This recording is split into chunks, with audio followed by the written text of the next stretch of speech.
coming, Kelli. Thank you, sir. Well, what an introduction. It's funny you called me Rosie because that's kind of a term of endearment we call all the relatives in our family. Or when my husband's in trouble, I'll say, "Look here, Rosie," because his name is Rosa.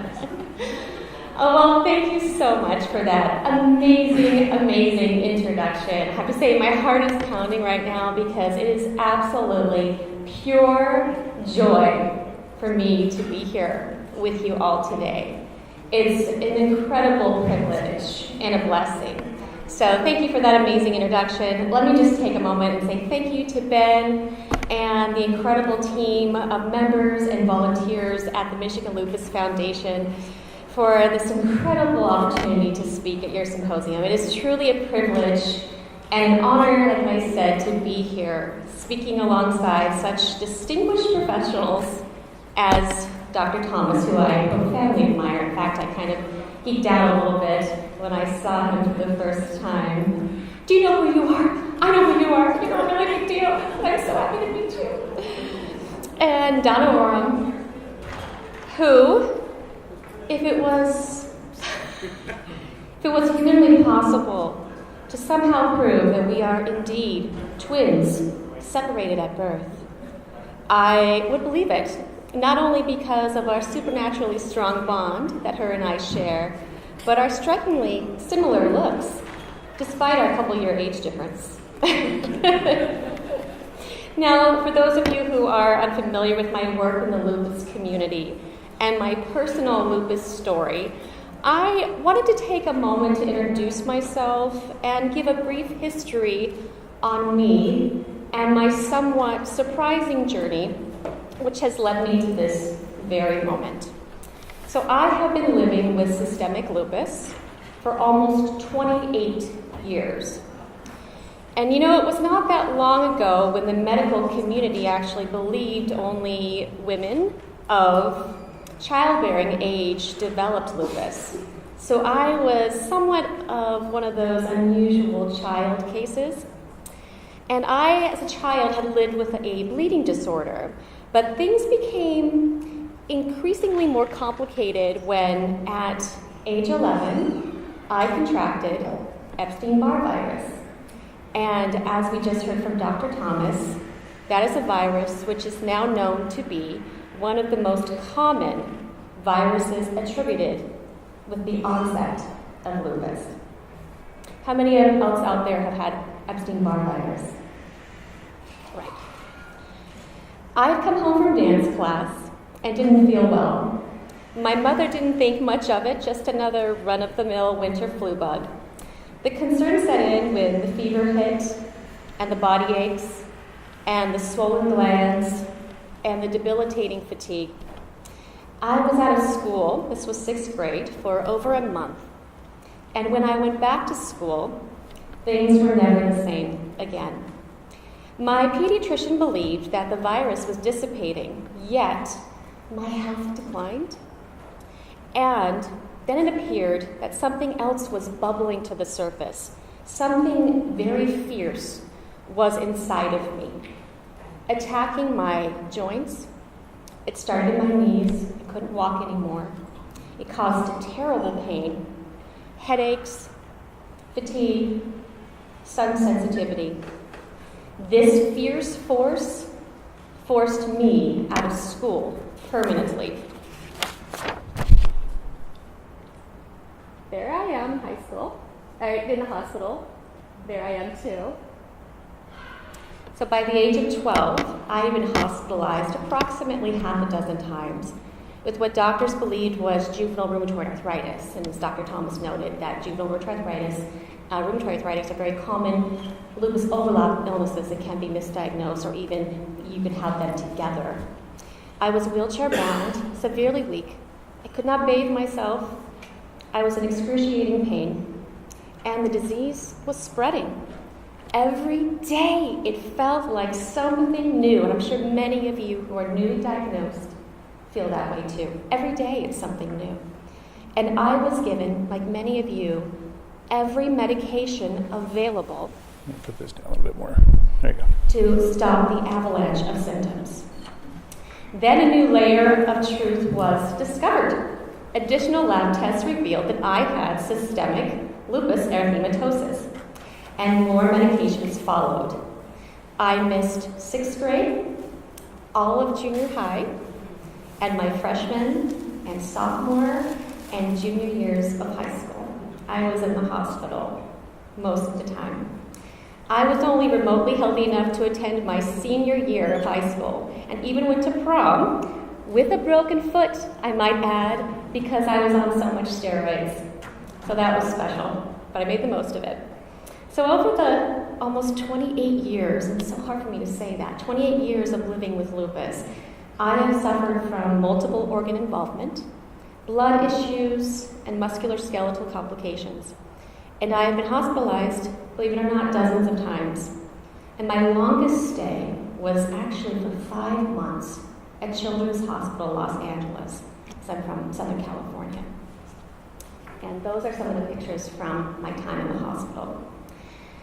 I've been told that I would spend my days in a wheelchair with a breathing tube until the day that I died. By the way, I'd really like to meet that medical intern again. God bless him. I was also told that I should not attempt to have children. With my illness, I have crawled, literally, through the deepest, darkest valleys.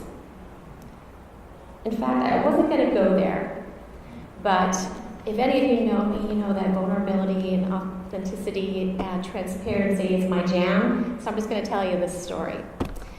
When I was in the hospital, back when I was 13 years old, I was in a very, very, very rough stage of my life. I had been in a wheelchair for almost 2 years.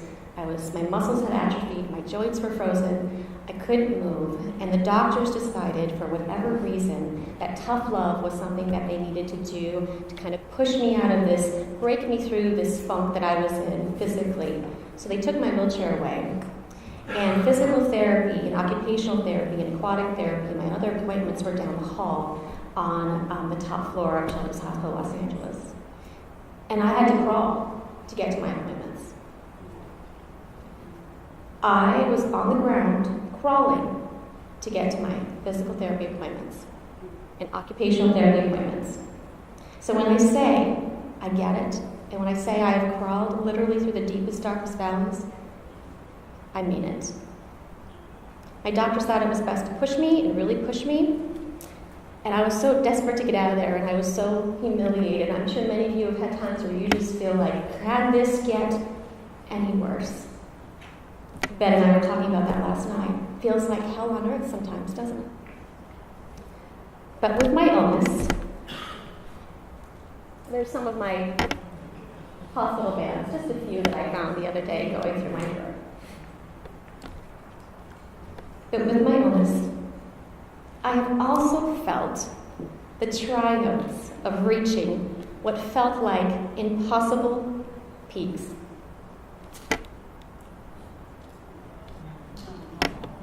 I'm going to cry now, just looking at him. There's my husband, Nick. Here I am, about 7.5 months, 8 months pregnant. And there's my son, Luca. He's 4.5 now. The reason I'm showing you that is that you'll be told some things, some discouraging things, and you will have discouraging times. But every single person with lupus is different. Every single person with lupus is unique. And nothing can stop the fighting spirit. Argue for your limitations, and sure enough, they are yours. So don't argue for your limitations. No one can tell you what your life's going to hold. So you've got to go out and live it. So my passion for connecting and validating those with lupus began after years of struggling physically and emotionally with this disease. I moved to Portland with my husband, Nick, 7 years ago, and after attending a lupus support group, I realized what a need there was for those in the lupus community to know that they are not alone. And to feel supported and validated, because many of you don't. So I began to collaborate and volunteer with various lupus nonprofits in Portland. And then I decided, why not? Go ahead and form my own nonprofit. So I formed More Than Lupus.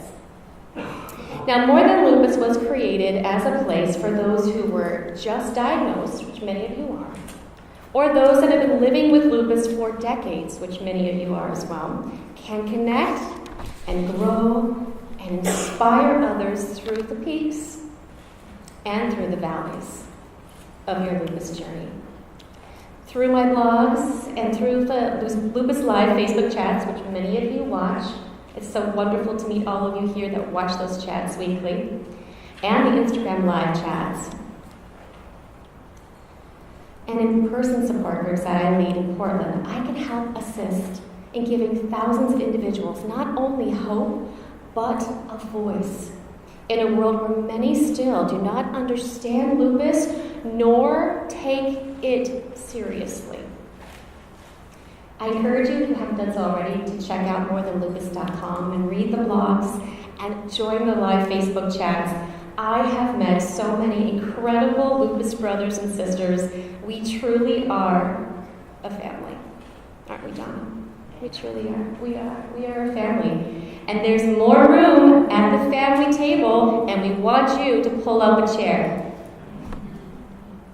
And because of what I have been through, and what I've learned along the way, and what I'm still learning, I feel charged with the responsibility of advocating for those in the lupus community. I want every person struggling with this illness to know that A, your pain, you're not alone. That B, your pain is real. And C, and this one's very important, it is okay to not be okay sometimes. It is okay to not be okay sometimes, but it's not okay to stay there. And it's not okay to let your lupus steal your joy and your life. Now, if you would have asked me almost 28 years ago, as an 11-year-old child in the hospital, pumped up on every medication and struggling to live, if I would one day be walking onto a stage, and to give a speech, be giving a speech on the hope of living a great life with lupus, I would have said, you were nuts. Well, actually, being the 90s, I probably would have said, as if, talk to the hand, because that's whack. But I digress. In all seriousness, today you're going to hear me talk about the purpose behind your pain. I'm also going to touch on certain lessons that I have learned throughout my unique lupus journey. And my greatest hope is through sharing my experience, though all of us are unique and have unique stories, and each lupus person is unique and different. Maybe for the first time in this room, you feel heard, and you feel seen, and you feel, most importantly, loved. Because you are so much more, and I'm going to say this until I am blue in the face. I say this on my Facebook chats all the time. You are so much more than the sum of what is wrong with you. Can I get an amen? Amen. You are so much more than the sum of what is wrong with you. You, all of you, you are more than this. So today's discussion is going to be broken into two parts. Part A is entitled Revive, and Part B is entitled Thrive. Now, there will be times when I am addressing those that have been living with lupus for decades, like me. And then there will be times when I am addressing those who are newly diagnosed. Regardless of what category you are currently in, I encourage you to glean as much information as you can from both. All right, so let's get started. Revive, Part A. Who among you has had lupus for more than 2 years? That's a lot of you. Congratulations. You have survived what I like to call the terrible twos. You did it. I have said this multiple times. In my opinion, the first 2 years, I'm sure many of you can say yes and amen, the first 2 years of living with lupus are the hardest, right? It never gets easy, but the first few years are the hardest. You are dealing with abnormal test results, then the specialists, and then more tests, and then going back to this other specialist. Then you have to be referred to see those new specialists, and you have to get their tests, and then you have to wait for those results, and then comes the diagnosis, and the medications, and then there's the medication trial and error. Oh, that one doesn't work, now we have to try this. Oh, you're allergic to that one? Too bad, so sad, gotta try something new. And it goes on and on and on. And not to mention the lupus symptoms themselves that keep showing up at your door like unwelcome guests at a party. What's this rash? Why do I have a fever? Now I have sores in my nose and in my mouth. Son of a nutcracker, why am I always sick? And it's like ongoing, nonstop. And it's incredibly challenging. Then you are told, once you receive a diagnosis and your doctor establishes a treatment plan, well, this medication can take 6 months to kick in. Or in 6 to 8 weeks, you might feel some relief. And you're like, okay, can I just go into one of those like sleep pods that they have in the science fiction movies and just sleep and be woken up when they finally start to kick in and work? Is that possible? No? Oh, darn. So it's really hard, really hard. And then now after surviving the first few years, most of us, we get through that challenging time, and then we start to discover who we are again, who you are again, and how the lupus fits into your life. And many people adapt. They do. And the lupus gets woven into the tapestry of your life, and it doesn't feel that it's the whole quilt anymore. It doesn't feel all-consuming anymore. However, ominous chord, like those terrible photos of you from high school that suddenly you get tagged in on Facebook, your lupus sometimes comes back like those photos to haunt you. And that is not me. However, this woman posted this photo to make fun of herself. So we are laughing with her, not at her, okay? Maybe it's a flare. Maybe all of a sudden you have kidney involvement, and you have to have a kidney biopsy. And you thought you were sailing on calm seas, and then a new symptom pops up that you have never had before. And before you know it, here you are, you thought you were living your life, and your lupus has you stuck in a rut again. And once again, just like it was when you were first diagnosed, it becomes the North Star of your life. I'm sure we've all had moments like that. Driving every moment of every day, dictating who you are, what you do, and making you feel like all you are is your illness. And I can speak from experience because this has happened to me more than once. I have spent too many years letting lupus steal my joy, and I had to remind myself that my value and your value wasn't dependent on my health or my accomplishments or anything I have done in the past or anything I will do in my future. I am of value simply because I am alive. And so are you. So have you made lupus the North Star of your life? Maybe I'm talking to you. I feel like I'm talking to someone right now that's in a lupus rut. And if you're thinking to yourself, yes, I have, then what do you do? How do you revive your life with lupus? I know for myself, The first step to reviving my life was this. 1, I had to stop looking to the past, feeling sorry for myself, and thinking that I was the only one suffering in life. Because everyone has his or her lupus. Everyone has his or her lupus. Everyone is fighting a battle. We are all survivors in one form or another. Taking the attention off my own pain gave my lupus less power over my life. Now, obviously, physical pain needs to be addressed. I'm not saying don't take your pain, physical pain, or emotional pain seriously. That's not what I'm saying. However, it doesn't have to become your job. You don't have to serve it. You don't have to bow down to it.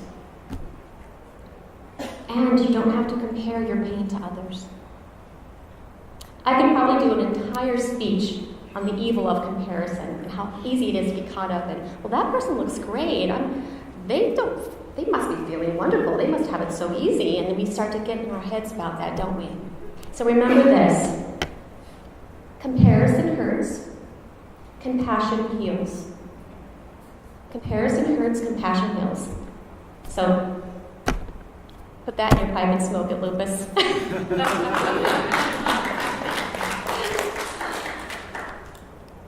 2, I had to remind myself that when things come up with my lupus and hit me like a ton of bricks and knock me off my game and mess with my mind and mess with my heart, I need to control the controllables. Same thing that Dr. Thomas was talking about. Making effort to control the things that you know are in your power when you feel powerless to this illness. Yes, I know there are no guarantees in life. Yes, I also know that we cannot control whether we have, unfortunately, lupus or not, or maybe you have a lupus overlap illness like scleroderma, or mixed connective tissue disease, or rheumatoid arthritis, or dermatomyositis.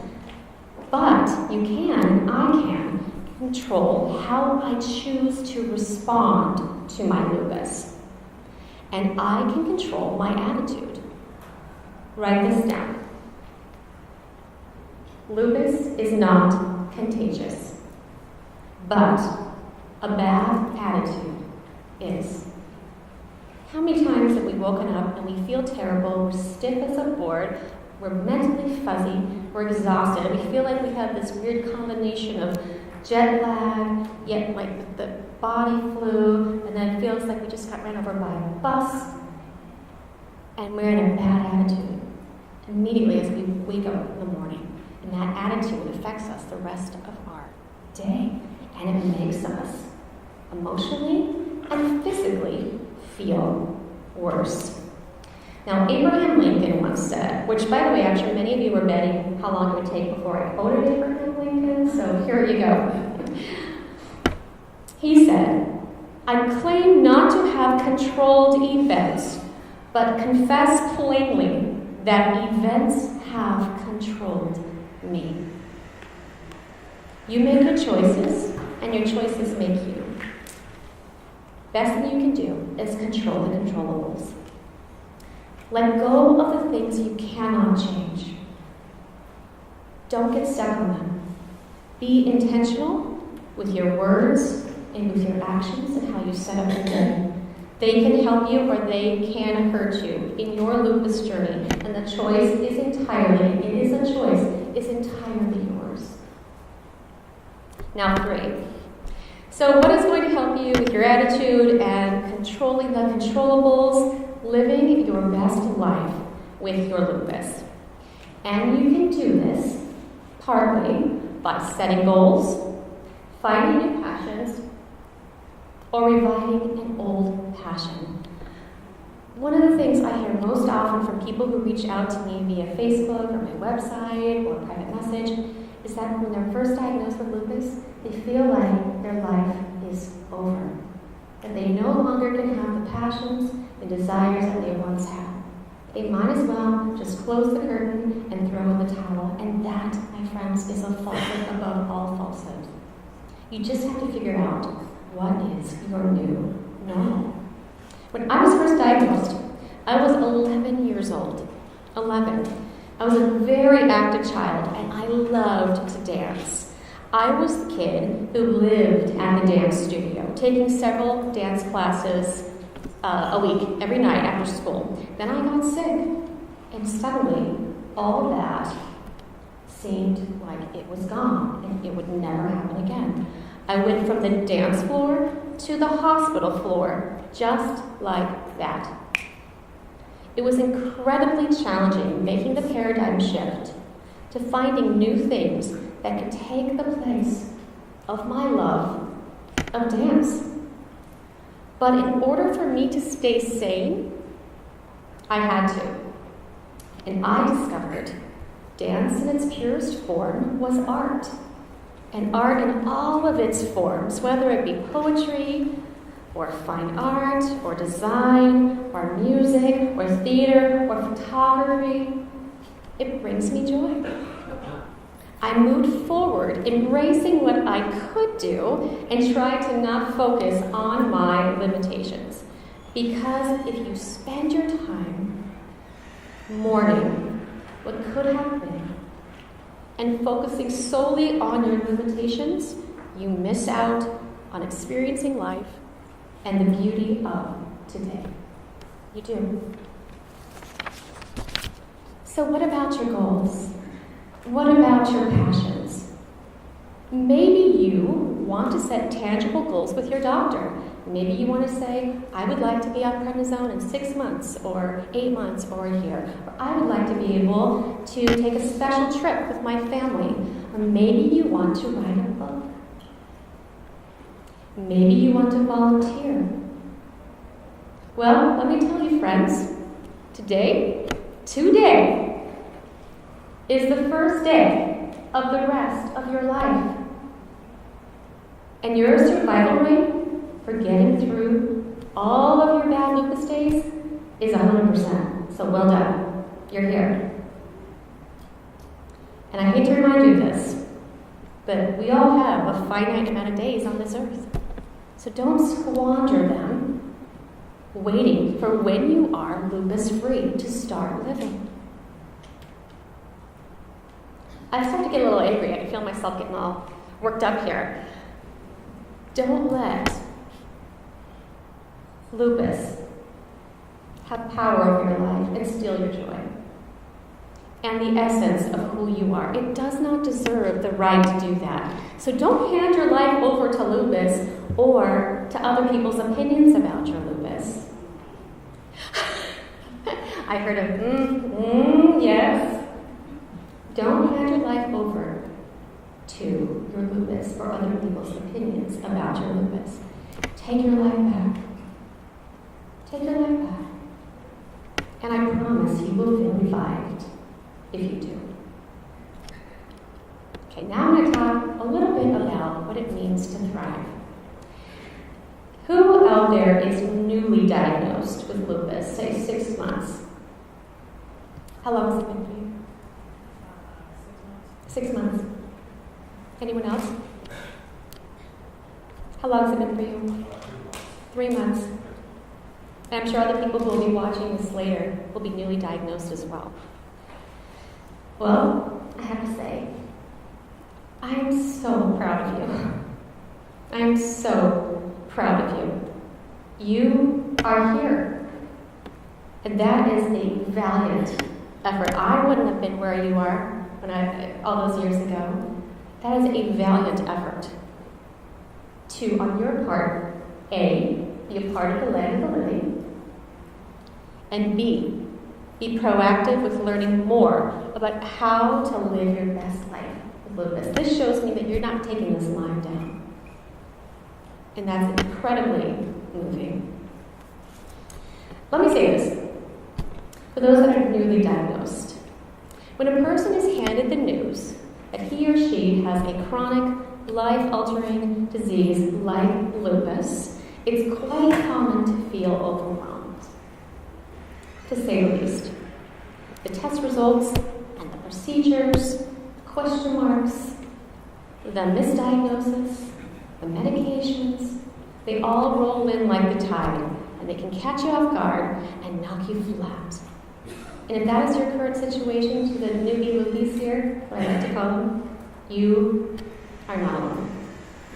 And though the seas may be rough, thankfully, they are not untraveled waters. And I'm sure many of you newbie loopies have at some point asked yourself, why?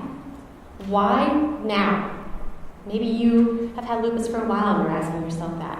Why lupus? I am a good person. Why did this happen to me? Why is it happening right now? Does that sound familiar? I've asked myself that before. And let me state, if you're asking yourself that right now, that question and questions like it are healthy questions to ponder. In fact, they are part of a healthy grieving process of processing your emotion. That did I cause this? Or could I have stopped this? Or am I being punished? Are all common inquiries that we diffuse into the universe. When we're struggling with our lupus diagnosis, or the overwhelming symptoms, or the disappointing test results, how can we not ask those questions, right? How can we not? We want answers, and we want a fix, and a resolution. And we are all built to have resolution. If that resolution doesn't come, it doesn't come quickly, we turn on ourselves. And we pick away at our self-worth, and we blame ourselves for our situation, or we blame others. That happens too. We project onto others. We feel shame. We feel guilt about what a burden we are. And we completely empty our joy bucket. Which, by the way, I have this whole theory that everyone has this bucket. If you've watched the chat, you've probably heard this. I'm sorry if you're sick of me talking about your own bucket. But in my mind, I imagine that each one of us has a bucket. And if it has a good level, a healthy level of self-esteem, self-confidence, validation, it's filled. Mine's filled with peanut M&Ms. I don't know. Maybe yours is filled with rose petals. Mine is filled with peanut M&Ms. And when you turn on yourself, I imagine myself literally taking a ladle and dipping into my bucket and chucking out the contents of what's inside. Or when other people, maybe they're projecting onto you because of their own insecurities or hurts or hang-ups, they say something mean or negative, they take the ladle and take it out of your bucket as well to fill their own because their bucket is low. So we completely empty our joy bucket, don't we? So let's get down to the million-dollar question. If you're newly diagnosed with lupus, why did this happen to you? Well, I want to get a little bit extra perspective on this. Remember earlier when I said that everyone goes through pain and that everyone has his or her lupus? So why are we in pain? So I want to give an example, so listen up. I am a huge C.S. Lewis fan. Some of his most favorite works include The Lion, the Witch, and the Wardrobe, and the Screw Tape Letters, and Mere Christianity. And he wrote something about pain and suffering, because Lewis actually witnessed his beloved wife die of cancer. And he put it this way: but pain insists upon being attended to. God whispers to us in our pleasures, speaks in our conscience, but shouts in our pains. It is the megaphone to rouse a deaf world. Pain is the price we pay simply for being alive. Pain is used to teach and refine. I read once that a bullet has no conscience, neither does a malignant tumor or an automobile gone out of control. That is why good people can sit and get hurt as much as anyone. Pain is also, though, what connects us to each other. Now I get it. I've been there. I'm there still. Lupus is hard. And when hard things happen, sometimes it is challenging to accept those things because they feel unfair. This doesn't feel fair. But then here comes another existential question. Who promised that life would be fair? If we think about it. I read once that being sick or being healthy is not a matter of what God decides that we deserve. The better question is, if this has happened to me, what do I do now? And who is there to help? So hypothetically speaking, if we lived in a fair world where there was no suffering, no disease, no lupus, who would we be? Who would I be? As humans, as individuals, or as a society? The most powerful, amazing people, and I've seen many, all of you in this room, are people who are seared with scars. So one of my personal heroines is Helen Keller. In fact, I love her so much that I use her words as the basis and inspiration of my organization, morethanlupus.com. And she beautifully stated this quote that I don't have any tattoos, but it's a hypothetical tattoo. If I were to have a tattoo, this is what I'd say all over my body. The marvelous richness of human experience would lose something of rewarding joy if there were no limitations to overcome. The hilltop hour would not be half so wonderful if there were no dark valleys to traverse. She also went on to state this: everything has its wonders, even darkness and silence, and I learn, whatever state I may be in, therein to be content. Powerful words. Finding contentment despite your circumstances, despite your suffering, despite your lupus, is no easy undertaking, and I'm not standing here saying it is. However, there is a very stark reality here. The reality is, through your diagnosis, you are either going to step up or you're going to stumble. You are either going to step up or you're going to stumble. And I read once something that has stuck with me throughout my lupus journey. If you do not transform your pain, you will surely transmit it. Begrudging your illness, and maybe it's this terrible season of suffering, will only keep you stuck in the sand. However, learning to explore your current situation, to ponder it, and to use it to better yourself and to help others will benefit you greatly. It will. Edgar Allan Poe once said, "Never to suffer would have been never to have been blessed." After allowing yourself to go through the tunnel of grief, remember how earlier I said it is okay to not be okay sometimes, but it's not okay to stay there? You have to come to a point of acceptance that A, your life is not over unless you choose it to be. B, the universe is not against you. You did not cause this. Everyone goes through pain. And C, you can use your lupus to your advantage and thrive at life. Shocking, right?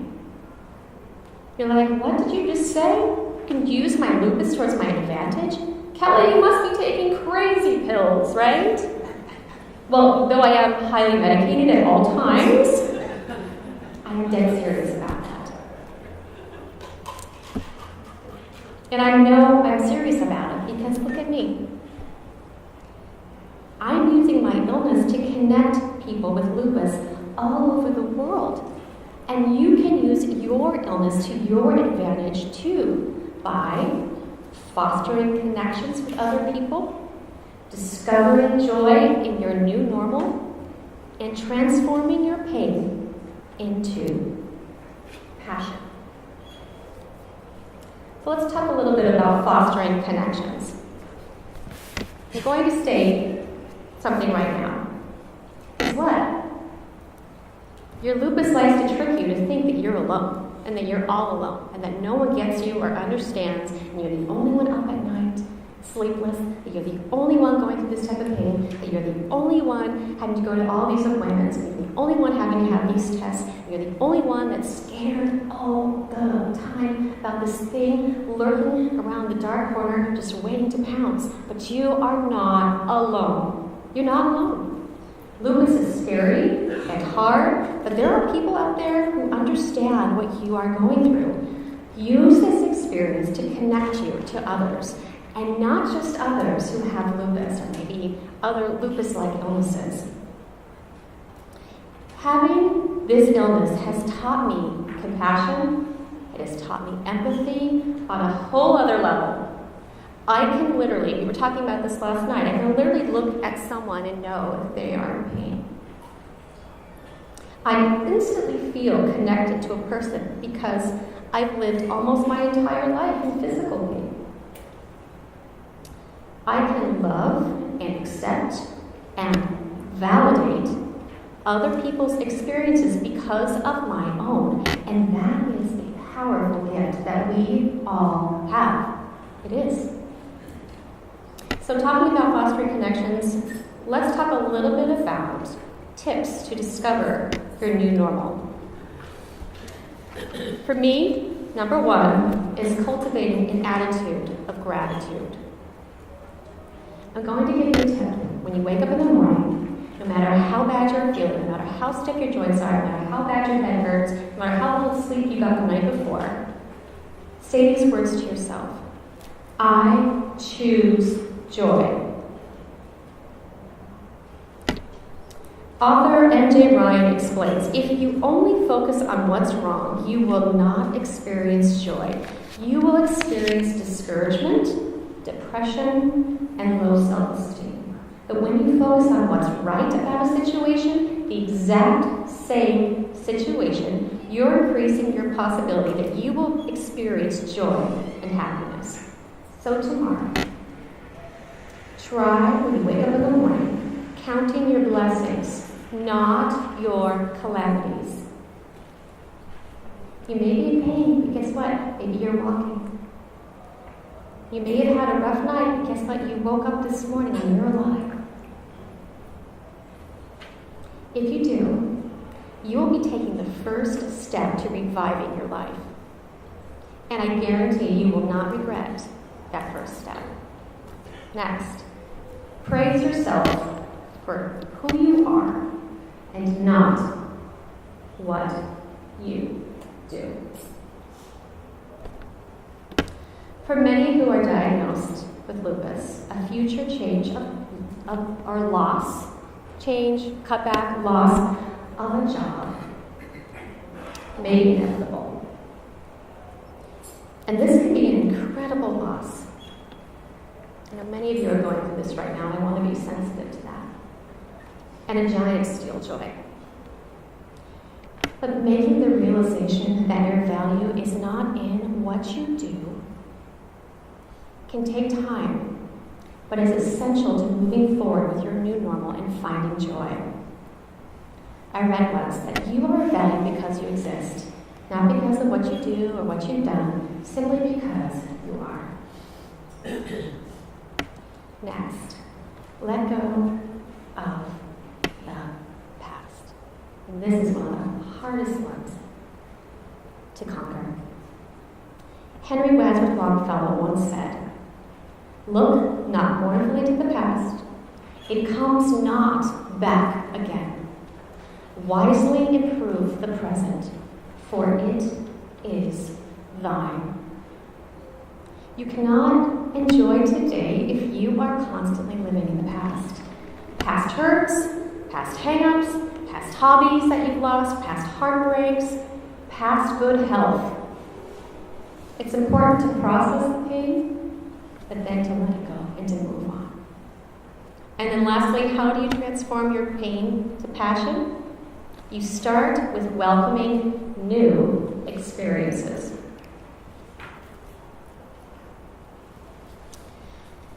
Say yes if you can. Even if your first instinct is to stay down. I know many of you probably had a rough night, and it was very challenging for you to get out of bed and to put clothes on and shower. And you used all of your spoons, you know the spoon theory, before you even walked in the store. But you made the decision to say yes, to be here, and I'm very proud of you for doing that. Many of you probably thought, that's it, it's not happening, I can't do it. But you said yes. And after living with lupus for almost 28 years, I have learned that getting over that mental hurdle of stepping out of the door is a hard one, but it's usually very rewarding. So my motto is that I can either be in pain at home, or I can be in pain out of the house, but at least I made an attempt, the smallest effort, to be a part of the land of the living. Because you kind of feel like you're not a lot of the time due to your lupus. Maybe it is just the smallest effort, like going to coffee with a friend, or walking to your mailbox, taking your dog around the block. That smallest effort, but you won't regret it. You won't. And don't get me wrong, if you're going through something and you need to rest, rest is very important and it's needed. However, welcoming a new experience and being there for someone else is also important and needed as well. So another way I have found to transform your pain into passion is to serve others. One of the best ways to break yourself of focusing on your pain is to focus on serving someone else. I can't tell you how many times I've had a rough day, and people who are watching the live Facebook just know it. And I will get a message saying, you're not feeling well, or you're having a hard time. I saw it in your eyes. How can I help? And that is so important. Now, there was actually a study done at the University of Virginia that found that merely witnessing acts of kindness, loyalty, and heroism created a significant elevation in mood and increased the desire to perform good deeds. According to the happiness researcher Sonja Lubinsky, she's a PhD at the same hospital, those that participate in helping others have a generally more joyful attitude. She stated that there are lots of consequences that come from showing kindness that make you happier and help you stay happy, she adds, and being happy is the key and descent to joy. So whether you have had lupus for a few days or a few decades, I'm loving this music right now, by the way. It's like my anthem song. I'm a huge Motown fan, so this is awesome. It's perfect. Whether you've had lupus for a few days or a few decades, today is the first day of the rest of your life. And if you are in a place right now where you are asking yourself, why me? Why me daily? How do you get to a place of peace? How do you learn whatever state you may be in, as Helen Keller said, therein to be content? How do you accept your current reality when you're grieving your before lupus life and find that fulfillment and find even joy? You have to choose it. You have to choose it. And though this choice may seem difficult, you step out in faith, knowing that through your courage, you are being shaped, you are being transformed, you are making diamonds. And there will be something quite beautiful that will rise from the ashes if you allow it. So if you find yourself wondering, why me today? Just stop, breathe, and whisper this. Because there's no one else designed to learn from this experience, this lupus, at this perfect moment in time, to show others that they can live their best life too. Thank you again for your time, and thank you again to Michigan Lupus Foundation and to Ben for having me. I appreciate it so much.